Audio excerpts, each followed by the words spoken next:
बिस्मिल्लाहिर्रहमानिर्रहीम। अस्सलाम वालेकुम। आज मैं वीडियो नहीं बना सकी, तो आज मैंने राइस बनाए हैं, तो अभी तैयार हैं। अभी इसे दम लगाएंगे 10 से 15 मिनट।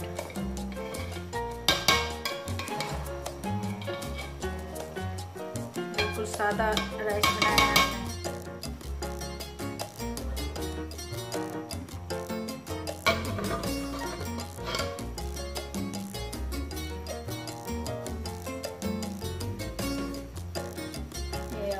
दम लगाएंगे 5 मिनट दम लगाएंगे, ज़्यादा नहीं लगाना चाहिए। राइस हमारे बिल्कुल रेडी हैं।